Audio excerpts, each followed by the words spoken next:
2014-15 की लगभग बात है। मेरे साथ डिप्रेशन जिसको बोलते हैं ना, मैं उसमें आ गया था सर। तो ये ऐसी बीमारी है जो किसी का मर्डर करवा भी सकती है या आप खुद अपना वो भी कर सकते हो, इतनी खतरनाक है। આજે તમે બહુ સારી આવક મેળવો છો, તમારી કંપની બહુ મોટું ટર્નઓવર કરે છે, આમ છતાં સમજાવો કે તમે ડિપ્રેશનમાં કેમ ગયા હતા?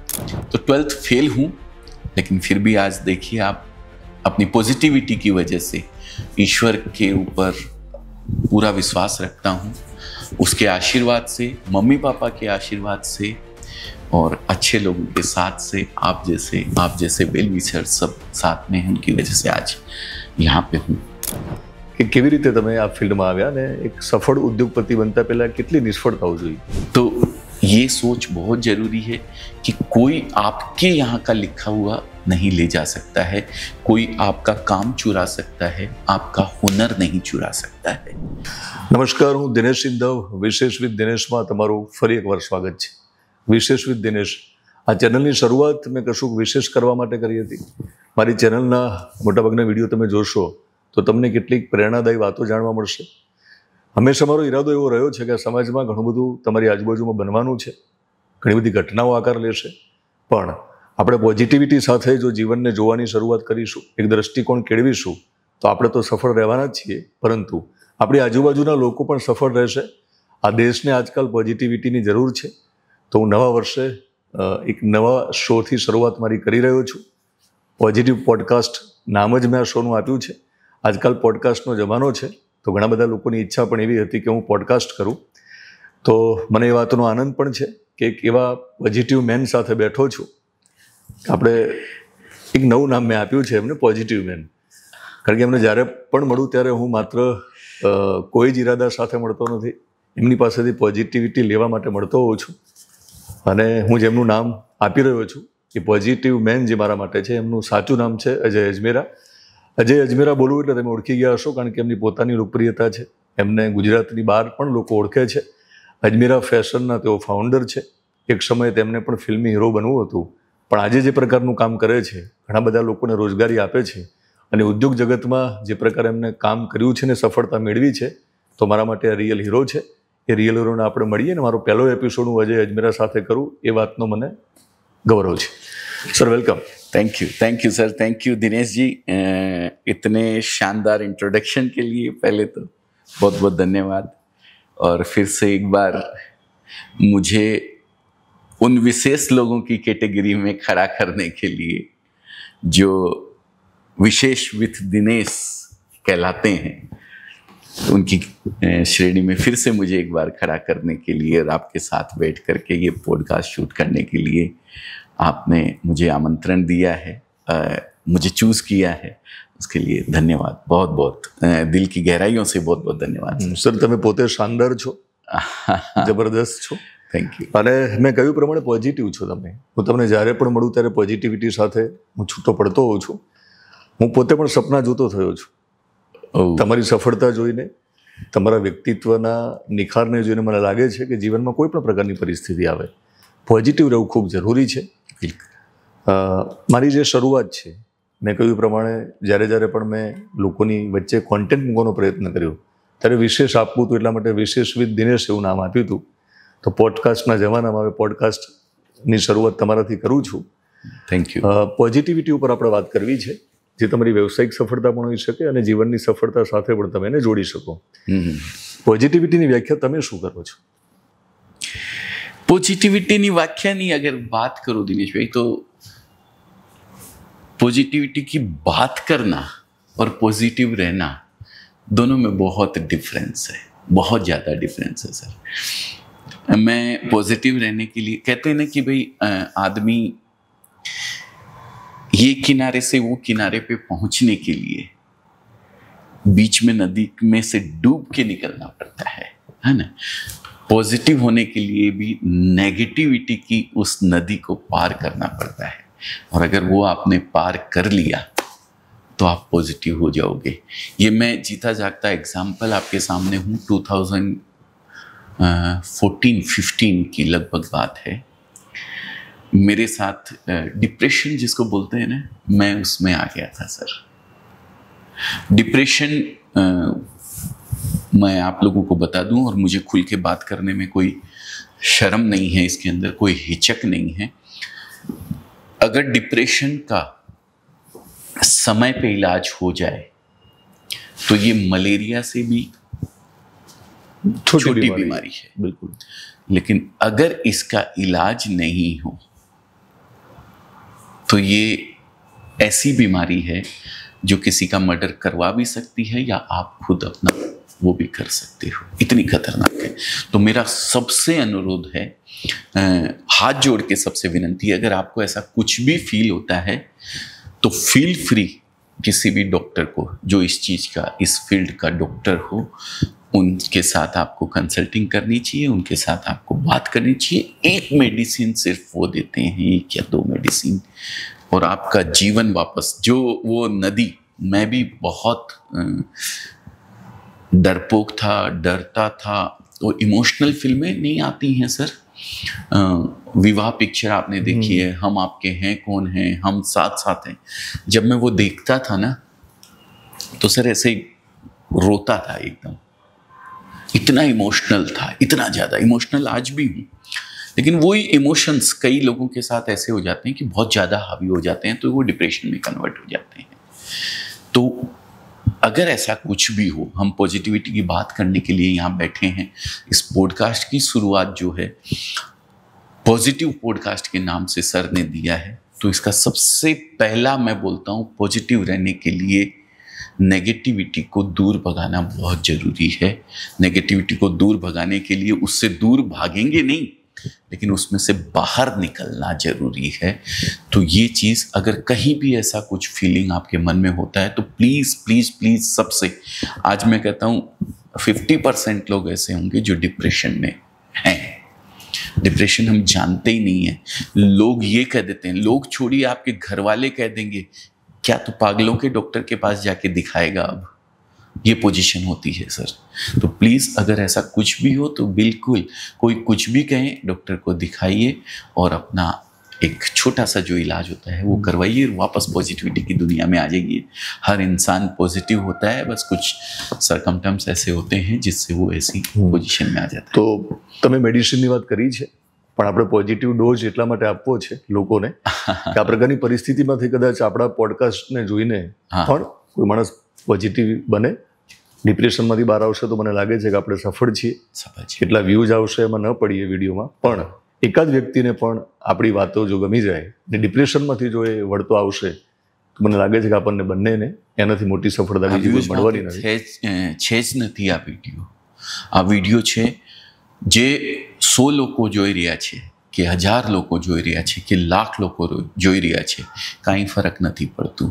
પણ જે એક માણસની જિંદગીમાં કાંઈ જ પરિવર્તન આપને લઈ શકે તો આપનો પોડકાસ્ટ સફળ થઈ ગયો, પોઝિટિવ થઈ ગયો, મારું તો એવું માનવું છે। તમારી સફળતાની વાત કરું છું, તમે ડિપ્રેશનની વાત કરી છે, તમે નેગેટિવિટીની પણ એક વાત કરી છે। હું અજમેરા ફેશન જ્યારે બોલું ત્યારે આમ તો લોકો ઓળખે છે, પણ માનો કે જો લોકો ન ઓળખતા હોય અને નવું ઓડિયન્સ હોય એમના માટે આજે તમે બહુ સારી આવક મેળવો છો, તમારી કંપની બહુ મોટું ટર્નઓવર કરે છે, આમ છતાં સમજાવો કે તમે ડિપ્રેશનમાં કેમ ગયા હતા? સમય હતો, ડિપ્રેશનમાં જવાનું કોઈ કારણ નથી હતું એકચ્યુઅલી એવું, પણ બની જાય જે માણસો ઇમોશનલ હોય છે, और બધા જ હોય છે ઇમોશનલ, કાંઈ ને કાંઈ કોઈને સાથે જોડાયેલા રહે છે, કોઈને સાથે કાંઈ સંબંધો હોય છે, કોઈ ને કોઈ કારણ ऐसा होता है। ગુજરાતી મારી એટલી સરસ નથી, સરસ બોલો છો, પણ હું જ્યારે તમને સમજાવવા માંગુ છું ત્યારે હું કદાચ કઈ વર્ડ જે મને ગુજરાતીમાં નથી આતા હોય તો હું હિન્દીમાં તમને કહીશ। बहुत सारे लोगों को ऐसा होता है, कोई संबंधों में कुछ गड़बड़ हो गई, फाइनेंशियली कुछ गड़बड़ हो गई, किसी भी तरीके से वो इस डिप्रेशन में आ सकते हैं। मेरे साथ डिप्रेशन में आने का एक कारण ऐसा था कि मैंने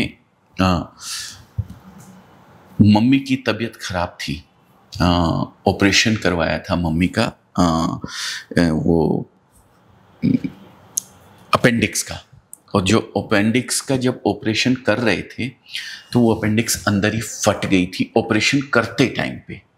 तो जो वो अंदर वो होता है मवाद, क्या बोलते हैं उसको, वो इन्फेक्शन पूरे उसमें फैल गया था। तो उनके उसको जो इतना बड़ा घाव था उसको खुला रखा था और जयपुर दुर्लभ जी हॉस्पिटल के अंदर उनको कम से कम 25 दिन आईसीयू के अंदर रखा था। और आईसीयू में ऐसा सिस्टम होता है कि बाहर कोई एक व्यक्ति रह सकता है, किसी और को परमिशन नहीं रहती है। आईसीयू में अगर 20 पेशेंट पूरे अंदर हैं तो उन 20 का एक एक रिलेटिव कोई बाहर रहेगा और किसी को रहने की इजाज़त नहीं थी। तो मैं 25 दिन वहाँ पे रहा था। रोज रात को कोई ना कोई एक व्यक्ति की डेथ होती थी सर। और जब वो बॉडी लेने के लिए आती थी तो पूरी फैमिली आती थी, ऐसे वो रोते थे, बाप रे बाप। मैंने वो 25 दिन ऐसी ऐसी हालत में ऐसे ऐसे लोगों को देखा जो अपने उस प्रिय व्यक्ति की इलाज करवाने के लिए कहाँ कहाँ से पैसे लेके आए हैं, कहाँ कहाँ से वहाँ पे खड़े होके वो फ़ोन पे बात करते थे, तू मेरे अकाउंट में से ले ले, भतीजे के में से ले ले, उसमें से ले ले, इसमें से ले ले, सब ऐसी ऐसी बातें जब होती थी। वही सब चीज़ें 25 दिन। मम्मी ठीक हो गई थी उस समय, मम्मी ठीक होके आ गई थी, ये ऊपर वाले का उस समय शुक्रगुजार हूँ मैं। बाद में 2016 दिसंबर में एक ऑपरेशन और हुआ था, उसी इन्फेक्शन की वजह से वो चली गई। लेकिन उस समय जो वो 25 डेज मैंने बिताए ना, और फिर वापस सूरत आया मैं, तो एकदम मेरी ऐसी हालत थी कि पूछो मत बात। रोना ही रोना मुझे आता था, एकदम रोते रहता था। कोई भी कुछ, अभी आप दिनेश भाई आए हैं और आप मुझे पूछेंगे अजय जी कैसे हैं, बस 1 मिनट के अंदर मेरा रोना शुरू।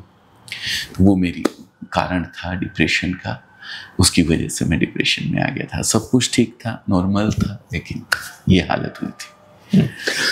પોઝિટિવ એટીટ્યુડની વાત કરીએ છીએ આપણે, તો આ તો તમારી અંગત વાત કરી છે તમે કે લાગણી ઉપર જ્યારે આપણો કાબુ ન હોય, આપણી એ વીકનેસ છે, આપણે સ્ટ્રોંગ પણ છીએ કે આપણે ઇમોશનલ હોઈએ તો બહુ સારું છે, અને જીવનમાં ઇમોશનલ હોવું જરૂરી છે। રડી શકે એ જ મરદ છે, પણ ક્યાંક તમે કાબુ ન મેળવો તો એક પ્રકારની સ્થિતિમાં આવો ને તમે ડિપ્રેશનમાં જઈ શકો છો। જઈ શકો છો। વ્યવસાયિક તમારી જે સફર રહી છે આખી, એ સફરમાં પોઝિટિવિટીની આપણે વાત કરવી છે, તો તમને પોઝિટિવિટી ક્યાં કામ આવી છે? બહુ કામ આવી છે સાહેબ। હું बचपन से ही मैं गलत विचारों को मैंने झटकते आया हूँ मैं हमेशा। फॉर एग्जाम्पल कोई भी चीज़ गलत मेरे दिमाग में आती है कि फ्यूचर में ये क्या होगा अगर ऐसा हो गया तो मैं उसको नहीं, अपने को ये नहीं सोचना है यार। आप और हम कुछ नेगेटिव बात कर रहे हैं या नेगेटिव लोगों के साथ आप बैठते हैं तो नेगेटिव बातें होती है, तो अपने आप को उठा के मैं वहाँ से साइड निकाल देता हूँ कि नहीं, या मैं टॉपिक चेंज करवा देता हूँ कि ये नहीं करना है। ये मैंने अपने ऊपर काबू रखा है, और ये काबू रखना बहुत ज़रूरी है, क्योंकि विचार आपके आचरण में आते हैं, आपकी आचरण आपकी आदत बनती है, और आदत कर्म में कन्वर्ट हो जाती है। तो ये चीज़ आपको ध्यान रखनी है। गलत विचार यहाँ किसी भी तरीके का आता है तो उसको निकाल देना चाहिए बिल्कुल, और धीरे धीरे आप अपने आप को इस तरीके से बना लेंगे कि वो आना ही बंद हो जाएंगे, वो आएंगे ही नहीं फिर आपके पास में। तो मैं ये शुरू से ही करता आया हूँ और मैंने किया भी है। आज भी मैं गलत लोगों के साथ नहीं बैठता हूँ। गलत लोगों के साथ इन द सेंस गोशिप करने वाले बात, इसने ये कर दिया, उसने वो कर दिया, इसने ये कर दिया, वो बातें मैं करता ही नहीं। मुझे दिनेश भाई का कुछ अच्छा नहीं लग रहा है, मैं दिनेश भाई को सामने से बोल के उस मैटर को वहीं क्लोज कर दूंगा। मेरा ये नेचर नहीं है। ऐसा ही सबका होना चाहिए। किसी को भी किसी में दोष दर्शन नहीं करने चाहिए। सब में दोष हैं, किस में नहीं है। एक्सेप्टेशन कम से कम आप रखें तो आप अपने आप पॉजिटिव रहेंगे। आप स्वयं पे विश्वास करें, खुद पे विश्वास करें, क्योंकि ईश्वर ने आपको इतना कुछ दिया है, इतना कुछ दिया है जिसको ईश्वर खुद यूज करने के लिए इस शरीर में उतर के आता है आत्मा के रूप में। परमात्मा आत्मा जो है परमात्मा का ही अंश है सर, और वो स्वयं इस शरीर को यूज करने के लिए अंदर आके बैठती है। तो सर इतना बड़ा अपने को सब कुछ मिला हुआ इस शरीर के रूप में, तो इसका अच्छे से यूज करें, पॉजिटिव तरीके से लें इसको। आज तक दुनिया में अगर देखा गया है तो मेरे ख्याल से 5-7% से ज़्यादा इस शरीर के यूज़ किसी ने नहीं किया। आइंस्टीन ने, जिसने इतना सब दिया हमें, उसने शायद 5-7% अपना या 10% तक यूज़ किया है। तो पॉजिटिव रहने के लिए ज़रूरी है कि आपके विचार बहुत शुद्ध हों, उनको शुद्ध रखेंगे आप, और वो हो सकते हैं, ऐसा नहीं है कि नहीं हो सकते हैं। प्रैक्टिस करेंगे तो सब कुछ पॉसिबल है। તમારી સાથે આજે હું એટલા માટે વાત કરું છું કે તમે સફળ ઉદ્યોગપતિ છો, પણ તમારી ગઈકાલની સફર આપણે થોડી સમજવી છે, એટલા માટે કે આજની સફળતામાં તમારી ગઈકાલની નિષ્ફળતાઓ પણ છુપાયેલી હશે અને ત્યાં જ તમને પોઝિટિવિટી કામ આવી હશે. તો હું જ્યારે અજમેરા ફેશનની વાત કરું છું તો થોડી તમારી વ્યવસાયિક સફર કહેશો તમે કે કેવી રીતે તમે આ ફિલ્ડમાં આવ્યા અને એક સફળ ઉદ્યોગપતિ બનતા પહેલાં કેટલી નિષ્ફળતાઓ જોઈ? तमें कीधुज शुरू में ही आपने बताया कि भाई मैं फिल्मों का बहुत बड़ा शौकीन था और इसीलिए सूरत आया था। सूरत नज़दीक था मुंबई के, तो सोचा था कि सूरत चलेंगे। राजस्थान से सूरत? राजस्थान से, हाँ। राजस्थान का सिक्कर एक छोटी सी जगह है जयपुर के पास में।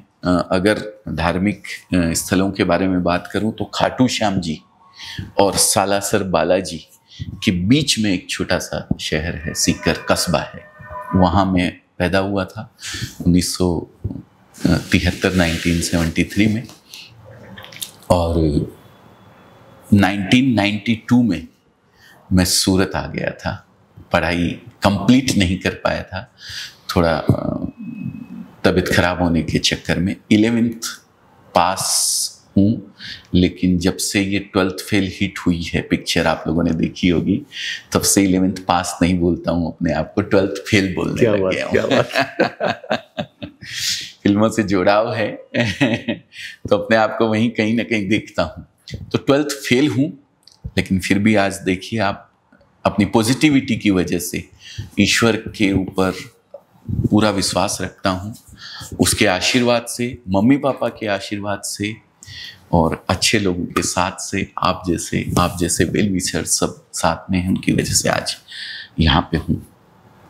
1992 में जब मैं यहाँ आया तो ये सोच के आया था कि मुंबई नज़दीक है, मुंबई भी चले जाएंगे। एक दिन गया भी था सर, लेकिन जब वो कालबा देवी की गद्दी के अंदर मुझे सोना पड़ा था तो मैं बोला ये अपने बस का बात नहीं है। मम्मी पापा के पास रहा हुआ था हमेशा, ऐशो आराम से तो नहीं, लेकिन रिलैक्स वाली लाइफ थी, कोई ऐसा कुछ नहीं था। और फिर मैंने यहाँ पे दलाली स्टार्ट करी। 6 महीना मैंने दलाली करी ग्रे की, कच्चा माल इधर से उधर मैन्युफैक्चरर को दिलाया जाता था। फिर मैंने एक लीडिंग कंपनी के अंदर जॉब स्टार्ट करी, अपनी 1200 रुपये में नौकरी स्टार्ट करी, और 2011 तक, 2011 तक मैंने जॉब करी थी सर वहाँ पे। 2011 में अजमेरा फैशन की शुरुआत तो सर जॉब प्रोफाइल तमारी शो थी, તમે શું કામ કરતા? मैं वही चीज कहने चाह रहा हूँ। जब मैंने 2011 में अपनी जॉब छोड़ी थी तो पूरी दुनिया को, जो सूरत में मुझे जानते थे कपड़े वाले, उनको सबको ये आश्चर्य हुआ था कि ये बंदा वहाँ पे जॉब करता था, ये वहाँ पे नौकर था, ये वहाँ पे नौकरी करता था। ये सबको आश्चर्य हुआ था। वो इसलिए हुआ था सर, मैंने कभी भी नौकरी की मानसिकता से नहीं किया। मैं वहाँ पे हमेशा, मुझे मेरे बॉस ने रखा भी उसी तरीके से, और मैं रहा भी उसी तरीके से। वहाँ के 1 रुपए के भी नुकसान, 1 पैसे के भी नुकसान को मैं अपना नुकसान मानता था। 1200 रुपए की नौकरी 2 लाख रुपए पर मंथ की नौकरी थी सर, जब मैंने 2011 में छोड़ी थी। और उन्होंने मुझे बोला था छोड़ने की जरूरत नहीं है बेटा, आप जो बोलोगे वैसा हम करेंगे, कोई दिक्कत नहीं है, एडजस्ट कर देंगे। लेकिन मैंने कहा नहीं, अब मुझे कुछ अपना करना है, क्योंकि नौकरी में शायद मैं अपना और अपने परिवार का पेट पाल लूँगा, लेकिन अब मुझे कुछ ऐसा करना है कि मैं क्या, ईश्वर मुझे निमित्त कुछ बनाए ऐसा कि मैं और 10 लोगों के परिवार का पेट पालने जैसा कुछ काम कर सकूं। तब मैंने अपना खुद का ये व्यवसाय अजमेरा फैशन शुरू किया था। लेकिन मैं सबसे कहना चाहता हूँ, कोई भी काम करें दिल से करें, आपका जिसमें मन करता है वो काम करें। मैंने नौकरी करी थी तो कभी ये समझ के नौकरी नहीं करी थी कि मैं नौकरी कर रहा हूँ, मालिक बन के रहा था। मेरे पापा हमेशा मुझे एक ही बात कहते थे, कहते हैं, अभी भी पापा हैं, बचपन में सिखाते थे तो वो कहते थे, बेटा तू कोई भी काम करना, काम कोई भी छोटा या बड़ा नहीं होता है, तू भले ही मोची ही बनना पर शहर में तेरे जैसा मोची दूसरा नहीं होना चाहिए। ये उनके वर्ड्स थे। तो उन्होंने ये मुझे हमेशा सिखाया, पॉजिटिव रखा उन्होंने, कभी भी घबराने का नहीं, ये सब बात। तो मैंने जहाँ नौकरी करी वहाँ भी उस फर्म को भी मैं और मेरे बॉस मिल करके नंबर 1 की पोजीशन पे लेके गए थे। जब 20 साल मैंने वहाँ पे नौकरी करी थी तो 1 नंबर पे लेके गए थे। आज भगवान की दया से आज मेरा फैशन भी आप लोगों के ब्लेसिंग से, ऊपर वाले के आशीर्वाद से बहुत अच्छा है, सब कुछ बढ़िया है। तो सर તમારી જે ઇન્ડસ્ટ્રીઝ છે એ કેટેગરીમાં તમે કઈ પોઝિશનમાં છો? સફળતાના માપદંડમાં આપણે ક્યાંક ચર્ચા કરતા હોઈએ છીએ, વાર્ષિક ટર્નઓવર કેટલું છે અને કેટલા લોકોને આપણે રોજગારી આપીએ છીએ અને દેશના કયા કયા રાજ્યો સુધી આપણે વિસ્તર્યા છીએ? હજી અમારો આઈપીઓ આવવાનો છે। વાહ! તો સેબીએ મારા કંપની સેક્રેટરી અને મારા કાંઈ બી જે આઈપીઓ સંભાળતા હોય છે માણસો, એ કહે છે કાંઈ બી આંકડાઓની વાત કરવાની તમે નથી, પહેલાં સેબીથી પરમિશન લઈને પછી તમે વાત કરો જે વાત કરવી હોય, કે જે આંકડા અમે કહીશ આનો સીધો ઇમ્પેક્ટ પબ્લિક ઉપર જાય છે। તો પબ્લિકમાં કોઈ બી વાત કહેવા પહેલાં તમે સેબીના ઇન્ફોર્મ કરો, જે સેબી પરમિશન આપતી હોય ત્યાર પછી તમે આ જે આંકડાઓ છે તે તમે જગજાહેર કરી શકો। તો શરૂઆત કેટલી મૂડીથી કરી હતી આપણે એ ચર્ચા કરી? શરૂઆત અમે અમારા પાર્ટનર હતા સાથે 1 કરોડ રૂપિયા લગાવીને અમે શરૂઆત કરી હતી। મારે પાસે પૈસા નહીં હતા કેમ કે હું નોકરી કરતો હતો। જે નોકરીથી પૈસા મળતા હતા તે હું જિંદગી જીવવા માટે, મસ્તી કરવા માટે કદાચ પૈસા બચાવવાનો પ્રયાસ નથી કર્યો। ત્યારે 2 લાખ રૂપિયા સુધી મહિનાના 2011માં મળવું બોલે તો બહુ મોટી પોઝિશન હતી, પણ હું પૈસા બચાયા નથી। जिंदगी लाइफ जी अपनी, कभी भविष्य की चिंता नहीं करी। मैंने कहा ऊपर वाले ने जब भेजा है तो व्यवस्था कुछ न कुछ करके देगा, उस पर विश्वास रखने का हमेशा और अपने कर्म करने का, बस कर्म हमेशा अच्छे किए। કેટલા કર્મચારીથી શરૂઆત કરેલી? 3 અમે ઘરવાળા હતા અને 3 કર્મચારી જે મારી બીજી ફેમિલીના મેમ્બર, વ્યવસાયિક ફેમિલીના મેમ્બર હતા। और आज लगभग 350 प्लस हमारी फैमिलीना मेम्बरों છે। અને સોશિયલ મીડિયા ફેમિલીના મેમ્બરોની વાત કરું તો આજ 6.5 લાખ અમારા યુટ્યુબ ફેમિલી મેમ્બર છે, ફેસબુક ફેમિલી મેમ્બરો છે લાખોની તાદાદમાં, ઇન્સ્ટાગ્રામ ફેમિલી મેમ્બરો છે, બહુ મેમ્બર છે। એટલે કયા કયા રાજ્યો સુધી આપણી કંપનીનું વિસ્તરણ છે? અમારી કંપની જે હોલસેલ જે બ્રાન્ડ છે અમારો અજમેરા ફેશન, તે ઓનલી સુરતમાં છે। ઓકે। પણ અજમેરાના આઉટલેટ્સ ઓલ ઓવર ઇન્ડિયામાં બહુ રાજ્યોમાં છે, જે અમે ફ્રેન્ચાઇઝીઓ આપે છે ફોફો મોડલમાં, તે બહુ મોટા વિસ્તારમાં છે। તો સર આમ તો પોઝિટિવ પોડકાસ્ટમાં પોઝિટિવિટી ની વાતો કરવાની છે। જી, અત્યાર સુધીની જર્ની તમારી જે લોકોએ સાંભળી હશે ને એમને પણ એવું લાગ્યું હશે કે મારે પણ અજમેરા સાથે જોડાવું છે, મારે પણ ફ્રેન્ચાઇઝી લેવી છે, તો એક નંબર શેર કરી શકો? હા, કરી શકો, તમે કરી શકો। અમારા નંબર કોઈ પણ માણસને ફ્રેન્ચાઇઝી જોઈતી હોય તે કોન્ટેક્ટ કરી શકે। કોઈ પણ માણસ બિઝનેસથી જોડાવું માંગતો હોય કે મને બિઝનેસ કરવું છે અને કાપડનો બિઝનેસ કરવું હોય તો પણ હું તમને નંબર આપશે। એ નંબર પણ તમે બિઝનેસ મોડલ વિશે થોડુંક કહેશો એટલે લોકોને ખ્યાલ આવે? હા, બિઝનેસ મોડલ વિશે એવું છે કે સુરતમાં એક એવો સિસ્ટમ છે, સુરતમાં જેવું અજમેરા ફેશન છે તેવા 50,000 બ્રાન્ડ છે સુરતમાં, પણ અહીંયા તે લોકો બધાય જ અમારે જે નોકરી કરતો હતો ત્યાં પણ એવું સિસ્ટમ હતો કે ડીલર અને હોલસેલરને કપડો આપવાનો.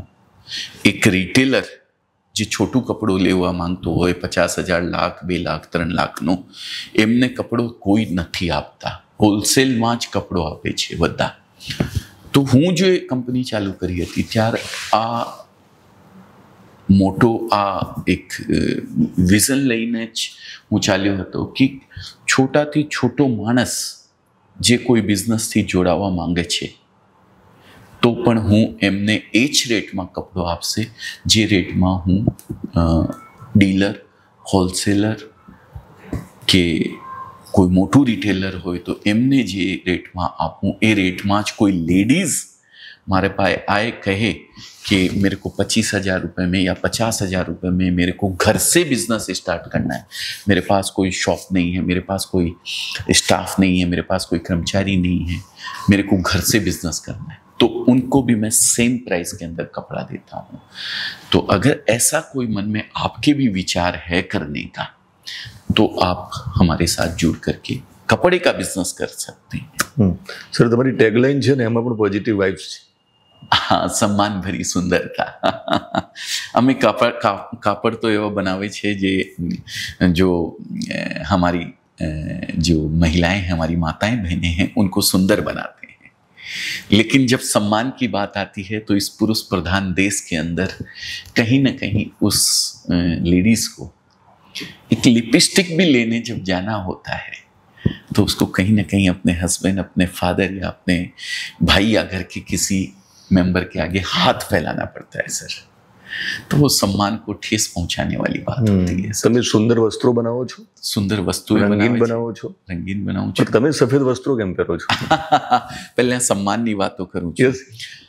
એટલે માટે આ ટેગલાઇન રાખી છે કે સન્માન અમે એ સ્ત્રીઓને, એ માતાઓ બહેનોને આપે છે જે સુંદર તો છે કપડાં પહેરીને, પર એમને કોઈ પણ પ્રકારની જે 10, 15, 20 रुपया, 50 रुपया, 100 रुपयाની કોઈ પણ એમને चीज़ पसंद आवे, कोई अच्छी लगे रोड पे चलते हुए, तो उसके लिए किसी के आगे उसको हाथ फैलाना ना पड़े, ऐसे ही हम उनको इंडिपेंडेंट बनाते हैं. इसलिए कपड़े तो सुंदर बनाते ही हैं, साथ में उनको सुंदरता, सम्मान भरी देते हैं कि वो खुद अपनी इच्छा से अपने कोई भी चीज़ की जरूरत जो हो छोटी मोटी वो पूरी कर सके.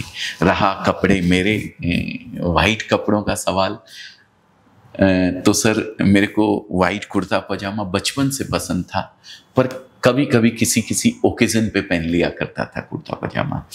लेकिन एक ऐसा इंसिडेंट हुआ मेरे साथ कोविड के जस्ट बाद में कि एक फुंसी यहाँ पे जहाँ बेल्ट आता है वहाँ पे फुंसी हो गई थी. वो फुंसी मुझे ऑपरेट करके निकलवानी पड़ी थी. तो फिर ऑफिस पैंट शर्ट तो पहन के आ नहीं सकता था, तो फिर मैंने कुछ वाइट कुर्ते पजामा इजी रहता है तो वो पहन के आने लगा.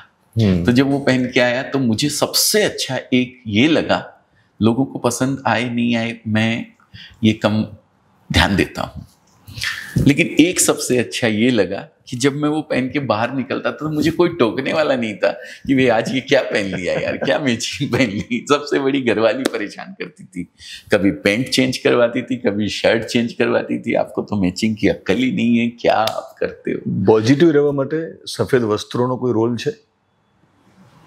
એ જે પ્રેક્ટિસ કરવાની છે એમાં દરેક લોકો સફેદ વસ્ત્રો નહીં પહેરી શકે, પણ આઈ થિંક સફેદ જે છે એ આમ જો તો શાંતિનું પ્રતીક છે. હા, પોઝિટિવ તો મને મન શાંત રહે છે પહેર્યા પછી સફેદ વસ્ત્ર, એવું તમે અનુભવ્યું છે?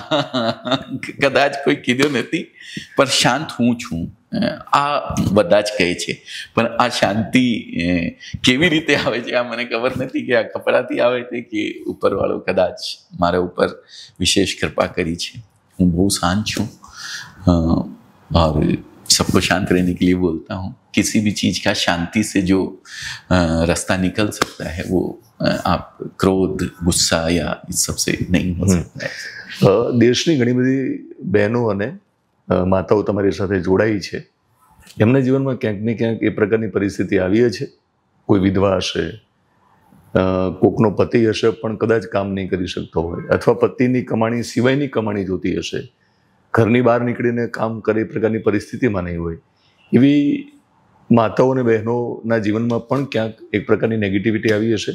એવા સમયે અજમેરા એમની સાથે જોડાય છે અથવા એ આપણી સાથે જોડાય છે, તો એ પોઝિટિવિટીના કારણે જ કદાચ એમના જીવનમાં ફરક આવ્યો હશે. મે બી. તો તમે એક્ઝામ્પલ તરીકે એકાદ એક્ઝામ્પલ આપી શકો? ઘણા બધા હશે તમારી સામે કેસ સ્ટડી કે કેટલી માતા અને બહેનો જોડાયા છે આપણી સાથે અત્યાર સુધીમાં, અને એવો કિસ્સો તમારા સુધી આવ્યો હોય ને તમને કદાચ કોઈ શેર કર્યો હોય કે જીવનમાં બદલાવ આવ્યો એમના. હા હા, બહુ મોટા મોટા કિસ્સાઓ છે એવા. હું પોઝિટિવિટીની વાત કરું તો એક એવી પૂનાથી અમારે ત્યાં એક લેडीज આવી હતી. उसको लेडीज को क्या एक तो उन्होंने वीडियो देखा मेरा और बोला मुझे भी बिजनेस करना है. अपने हस्बैंड को बोला, मैं उनके हस्बैंड को भी सैल्यूट करता हूँ. उनको बोला कि भाई मुझे सूरत जाके ये अजमेरा फैशन से आप भी वीडियो देखो, मुझे बिजनेस करना है, मैं घर से बिजनेस करूँगी. हाउस वाइफ थी. उनको प्रॉब्लम थी कि वो कोई भी बंद किसी भी उसमें सफ़र नहीं कर सकती थी, यात्रा नहीं कर सकती थी. उनको वोमिटिंग होने लगती थी, ना ट्रेन में, ना फ्लाइट में, ना गाड़ी के अंदर. ऐसा उनको कुछ वो था. तो वो मेरे पास आई मोटरसाइकिल पे बैठ के 24 घंटे का सफ़र करके.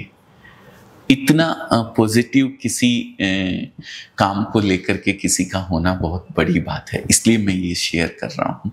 बाकी तो बहुत सारे ऐसे किस्से हैं जिन्होंने अपने जीवन को बदला है, हमारे साथ जुड़ कर के बदला है और व्यवसाय चालू किया है. 10,000 से ज़्यादा महिलाएं हैं सर जिन्होंने इस बिज़नेस को हमसे जुड़ करके कपड़े के बिज़नेस को शुरुआत करी है. उसमें से 200 प्लस लेडीज ऐसी होंगी, ज़्यादा ही होंगी, मेरे पास आंकड़े इतने नहीं हैं, लेकिन उन्होंने घर से तो स्टार्ट करी 25-50 हज़ार या लाख रुपए लगा के, और आज वो शॉप में कन्वर्ट कर चुकी हैं अपने बिजनेस को और घर की मेन अर्निंग पर्सन है, जिसमें उनके घर का जेंट्स भी कोई ना कोई उनके साथ इन्वॉल्व है. ये बहुत बड़ा हमारे लिए एक प्राउड का सब्जेक्ट है सर. સર, આપણે હમણાં એક વાત કરી કે તમે નોકરી કરી ત્યારે પણ દિલ દઈને કરી. તમે આપણા ત્યાં એક એવી માન્યતા છે કે દરેક લોકો એવું કહે છે કે પોતાના માલિક બનો, નોકરી ન કરવી જોઈએ, કોઈના નોકર ન બનવું જોઈએ. પણ હું માનું છું કે તમે જ્યારે પોતાની કંપની કરશો ત્યારે કેટલાક લોકોને તો નોકરી તમારે રાખવા જ પડશે. એટલે નોકરી ખરાબ નથી, પણ એક માનસિકતા સાથે સવારમાં ઉઠીને નોકરી જઈએ કે મારું શું, એ માનસિકતા બદલવાની વાત છે. તમે એ રીતે નોકરી કરી તો મારે સમજવું છે કે ઘણીવાર તમે સારી રીતે નોકરી કરો ત્યારે એક ઓફિસ પોલિટિક્સ પણ હોય છે. હા, હોય છે. એમાં પણ નેગેટિવિટી તમારા મનમાં ઘર કરી જાય. તો તમે જ્યારે નોકરી કરતા એ વખતે પણ આ પ્રકારની પરિસ્થિતિ નિર્માણ થતી હશે. તમારા જે બોસ હતા એને તમે વધારે ગમતા હશો તો એક પ્રકારનું નેગેટિવ વાતાવરણ પણ બનતું હશે સહકર્મીઓ દ્વારા. તો શું થતું ને એ વખતે તમે પોઝિટિવ રહીને ये नौकरी सफलता ने कई रीते मिलवी सके? खुद को पॉजिटिव रखना बहुत ज़रूरी है. खुद को अपने काम के प्रति सजग रहना बहुत ज़रूरी होता है सर. मेरी नौकरी के अंदर भी बॉस के पास उनके फैमिली से कोई नहीं था. जब हम लोगों ने शुरुआत करी थी तो मैं ही मेन विश्वासु पात्र उनका था एक. फिर बॉस ने कई लोगों को, उनके रिलेशंस वालों को जो उनके खास थे, वो लेके आए थे कि आप भी जुड़ाओ, अजय के साथ रहो, सीखो सब कुछ, किस तरीके से इस काम को करते हैं. ऐसे बहुत सारे 2-3-4 इंसिडेंट हुए थे. तो उस समय एक मैंने अपने आप को एक हमेशा बॉस की तरीके से ही रखा, अपने आप को न्यूट्रल रखा हमेशा. वो कई लोग ऐसे हो जाते हैं कि बॉस का भांजा आ गया है, अब मैं इसको सिखाऊंगा तो मेरा कहीं ना कहीं पत्ता साफ हो जाएगा. लेकिन मैंने ये चीज़ कभी भी नहीं सोची सर. मैंने हमेशा उनको वो पूरा चीज़ सिखाई जितना वो सीख सकते थे. उनके अंदर जितनी काबिलियत थी, जो मैं करता था हर काम को, मेरी कंपनी जहाँ मैं नौकरी करता था, मेरी कहूँगा मैं उसको, मेरी कंपनी को किस तरीके से ये बंदा भी फ़ायदा दे सकता है, वही सोच के मैंने काम किया. वो चले गए सर, वो निकल गए, लेकिन मैं उस समय भी लास्ट तक वहीं था. तो ये सोच बहुत जरूरी है कि कोई आपके यहाँ का लिखा हुआ नहीं ले जा सकता है, कोई आपका काम चुरा सकता है, आपका हुनर नहीं चुरा सकता है। तो आप सिखाइए, और ज्ञान तो बांटने से बढ़ता है सर, कहते हैं। तो आप जितना सिखा सकते हैं किसी को सिखाइए, चाहे पॉलिटिक्स हो, चाहे कुछ भी हो। बड़ी बड़ी कंपनियों के अंदर होती है, लेकिन कोई कैमरा देखे या ना देखे, वो जरूर देख रहा होता है। वो उसका फल किसी ऊपर वाले की बात करने वाले हैं। हाँ, ऊपर वाળાની વાત હું કરવાનો છું। हाँ हाँ એક સવાલ કરી લઉં કે તમારી કંપનીનો જ્યારે આઈપીઓ આવશે ત્યારે હું પણ સમજી શકું છું ને ઓડિયન્સ પણ સમજે છે કે આપણે બહુ સફળ છીએ અત્યારે, પણ ભૂતકાળમાં એક એવી નિષ્ફળતાની વાત કરો, ઘણી બધી આવી હશે, કે જ્યાં તમે નેગેટિવ પણ થયા હોય કે હવે શું થશે, આવતીકાલે શું થશે, એ નિષ્ફળતાની વાત કરો જેમાં તમે નુકસાન પણ વેઠ્યું હોય ધંધામાં, અને એ વખતે તમે પોઝિટિવ રહ્યા હોય ને પછી અહીંયા સુધી પહોંચ્યા છે।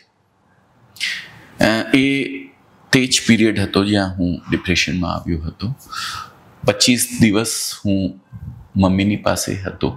અહીંયા જે મેન્યુફેક્ચરિંગ હતો તે કામ रुक गयो હતો। कपड़ा नया बनाना बंद हो गया था, कपड़ा बिकना बंद हो गया था। हमारे पार्टनर्स जो थे वो बोले वो ये इस तरीके से कर रहा है। 25 दिन पहले वहाँ रह के आया, फिर अभी ये बीमार हो गया है। बीमार इन द सेंस जो मेरे वो करने लगे थे। पार्टनर्स बोले हमें नहीं रहना है। उस समय थोड़ी नुकसान में आ गया था। 1 महीना पूरा डिस्टर्ब होना बहुत बड़ी बात होती है। तो उन्होंने बोला हमें नहीं रहना है, हमें हमारा पैसा दे दो, हम निकल जाएंगे। उस समय एकदम ऐसा लगा कि क्या, लेकिन उस समय भी ऊपर वाले पे विश्वास रखा और आगे बढ़े। मैंने कहा ठीक है, पैसा आपका है, हम दे देंगे, कोई दिक्कत नहीं है। बाजार का भी पैसा देना था। उस समय पोजीशन ऐसी थी कि बहुत सारा नुकसान हो गया था, कपड़ा पुराना हो गया था, बिकना बंद हो गया था, नए व्यापारी आने बंद हो गए थे, सेल्स करने वाला कोई नहीं था। तो ऐसी पोजीशन में उसमें वो मेरे साथ हुआ था कि नेगेटिविटी आई थी। लेकिन वहाँ भी अपने आप को गिरा मैं, ऐसा नहीं कहूँगा कि मैं नहीं गिरा। ठोकर लगती इंसान गिरता है, लेकिन गिर के गिरे रह जाना बुरी बात होती है। आप फिर उठिए, फिर चलिए। हाँ, एक पत्थर से दोबारा ठोकर मत खाइए। मेरे पार्टनर्स ने मुझे छोड़ दिया, सब चले गए। मैंने अपनी वाइफ के गहने बेचे, अपनी गाड़ी गिरवी रखी, अपना घर गिरवी रखा, पैसा इकट्ठा किया, फिर से वापस चला। तो आज इस मुकाम पे हैं कि बिजनेस अच्छी से अच्छी पोजीशन। છેલ્લે તમે હોસ્પિટલની પથારીમાંથી પણ ઉઠ્યા છો।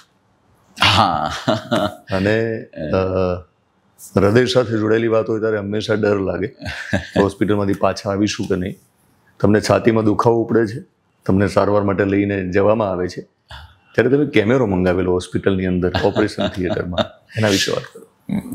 एक्चुअली हुआ यूँ था कि 1 महीने पहले मेरे सबसे बड़े ब्रदर, अगर डेट की बात करूं तो मैं 3 फरवरी 2024 को मेरे बड़े ब्रदर को हार्ट अटैक आया था और इमीडिएट हमें उनको यहाँ के हॉस्पिटल में ले जाना पड़ा था, मैत्री में। और ले जाना पड़ा था नहीं, खुद चल के गए थे, पर उनको वो हार्ट की प्रॉब्लम हो गई थी। दोनों हाथों में पेन थे, पीछे पेन था। वो चेक करवाया तो बोले इको में वही चीज़ आई, तो बोले इनको इमीडिएट हॉस्पिटल ले जाना पड़ेगा। तो हम गाड़ी में लेके उनको गए थे, लेकिन वो वापस नहीं आ सके। 3 दिन में ही सब कुछ खत्म हो गया था उनके जीवन का। उसके 1 महीने बाद 1 मार्च 2024 को सेम पोजीशन मेरे साथ हुई थी। अब यहाँ ईश्वर, मैंने जो शुरू में आपको बताया कि मैं नेगेटिव चीज़ों को अपने दिमाग से निकाल देता हूँ।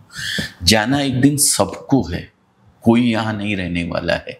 हमारे आप अगर सुनते होंगे, प्रेमानंद जी महाराज वृंदावन में रहते हैं। आप अगर उनको सुनते होंगे तो वो कहते हैं कि ये कसाईवाड़ा है, यहाँ सबको कटना है एक दिन, कोई नहीं बाकी रहेगा। ठीक है भैया चले गए, कोई बात नहीं है, मुझे भी जाना है, मेरे भी अटैक आया है, कोई बात नहीं, मैं भी चला जाऊंगा। किसी को भी नहीं रहना है, कोई 10 दिन पहले, कोई 10 दिन बाद, कोई साल भर बाद। टिकट सबकी बनी हुई है, वेटिंग है, कंफर्म होना बाकी है।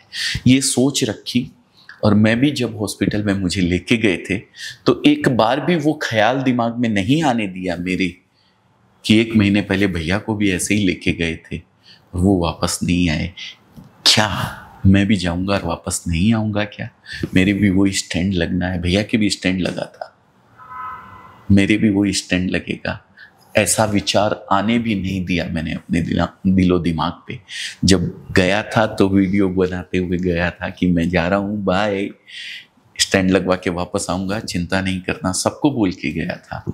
और जब अंदर थिएटर के अंदर था, स्टैंड जब लग रहा था, तो मैंने डॉक्टर से परमिशन ली थी कि बाहर किसी से मोबाइल मंगवा दीजिए, मुझे वीडियो बनाना है, मुझे फोटोज़ खिंचवानी है मेरी ऐसी पोजीशन में। फिर क्या पता कब ऐसी पोजीशन होगी। तब उन्होंने बाहर जाके बोला कि अजय जी के साथ कौन है, तो सारे के सारे खड़े हो गए थे घर वाले। क्या हुआ? बोले वो मोबाइल मंगवा रहे हैं। बोले क्यों? बोले वो फोटो खिंचवानी है उनको। तो सब बाप रे बाप। तो ऐसा मेरे साथ हुआ था। मैंने वीडियो बनाया भी था, आप लोगों ने देखा भी होगा, हमारे चैनल पे वो वीडियो है। मैं कोशिश करता हूँ कि लोगों तक जो भी मैं अच्छा करता हूँ, मतलब अच्छाई की कोई परिभाषा नहीं है सर, जो अच्छा मेरे को लगता है वो शायद आपको खराब लग सकता है, जो आप अच्छा करते हैं वो शायद मेरे को खराब लग सकता है, लेकिन मुझे जो भी लगता है कि ये अच्छा है, ये कहीं पॉजिटिविटी दे सकता है, तो मैं लोगों के साथ शेयर करना पसंद करता हूँ, चाहे किसी के थ्रू भी मुझे करना पड़े। आज हम वही कर रहे हैं सर। तो मैंने कहा कि 1 लाख लोग देखें फर्क नहीं पड़ेगा, 5 लाख लोग देखें फर्क नहीं पड़ेगा, पर एक भी व्यक्ति ने अपने जीवन में कुछ परिवर्तन कर लिया, पॉजिटिव परिवर्तन कर लिया, तो हमारा ये विડીયો बनाया हुआ सार्थक हो जाएगा સર। થેન્ક યુ સર, તમારી સાથે વાતચીત કરીને મને એક પોઝિટિવ ડોઝ મળ્યો છે, એટલે મારો આજનો દિવસ તો સરસ જવાનો છે। ઓપનિંગ મેં કર્યું હતું, ઇન્ટરવ્યુની શરૂઆત મેં કરી હતી, ક્લોઝિંગ તમે કરશો અને તમે શેરો શાયરી પણ કરો છો, અથવા પોઝિટિવ કોઈ વાત સાથે તમે ક્લોઝિંગ કરી શકો, જેમાં એક મેસેજ પણ હોઈ શકે અને એક એવી વાત કે જેની સાથે આપણો ઇન્ટરવ્યુ પૂરો થાય પછી મારે કશું બોલવાનું રહેતું નથી, હું ક્લોઝિંગ નહીં કરું। તમે પોઝિટિવ કોટ સાથે અથવા પોઝિટિવ કોઈ પણ વાત સાથે તમે ક્લોઝિંગ કરી શકો। मैं कोई सवाल न કર્યો હોય ને તમારે કશું सबसे बड़ी चीज एक कहना चाहूंगा, दिनेश जी के शायद मैं चौथी बार आज मिल रहा हूँ, 4th टाइम। इनकी पर्सनालिटी अपने आप में एक पॉजिटिव पर्सनालिटी है। Thank you sir. पी बहुत सारे शब्द यहाँ पे जुड़ रहे हैं, आप इन सब को ध्यान रखिएगा। पॉजिटिव, पॉडकास्ट, परिवर्तन, पर्सनालिटी, ये सब चीज़ें बहुत मायने रखती है, बहुत मायने रखती है। इनकी पर्सनालिटी जो है, मैंने अभी पॉडकास्ट शुरू करने के पहले दिनेश जी को यही बात कही थी कि आप जो ये वाइट और ब्लैक जो इनके पेपर सॉल्ट, क्या बोलते हैं इसको, कौन सी वही बोलते हैं, कटिंग बोलते हैं, पेपर सॉल्ट, ये जो कलर आपके बहुत सुंदर दिखते हैं, मैं कैसे कर सकता हूँ। आपका ये जो दाढ़ी वाला लुक है, हम फिल्मों से जुड़ाए हुए हैं, देखिए मैं तो जुड़ाया हुआ हूँ और सर भी कैमरे वगैरह के सामने रहते हैं, तो दोनों की ऐसा ही है, तो कहीं ना कहीं अट्रैक्ट करते हैं और पॉजिटिव वाइब्स देते हैं मुझे हमेशा। जब भी मैं इनसे मुलाकात करता हूँ तो जरूर कुछ ना कुछ ऐसा आप लोगों के सामने आएगा आने वाले दिनों के अंदर कि हम दोनों आपको कहीं ना कहीं साथ दिखाई देंगे किसी फिल्म के अंदर। श्योर सर, ये पक्का मेरा वादा है। और रहा सवाल, कुछ पॉजिटिव तो बातें बहुत सारी कर ली है, एक चीज़ कहना चाहूँगा, ना किसी के अभाव में जियो, ना किसी के प्रभाव में जियो, जिंदगी आपकी अपनी है, अपने स्वभाव में जियो। हमेशा आपको जो अच्छा लगता है वो आप करें, मेरा यही मानना है, और जो भी करें दिल से करें, या जो दिल को अच्छा लगता है वो करें, बस sir. Thank you sir, thank you very much, thank you sir, thank you very much sir, बहुत अच्छा लगा आपके साथ फिर से एक बार, थैंक यू।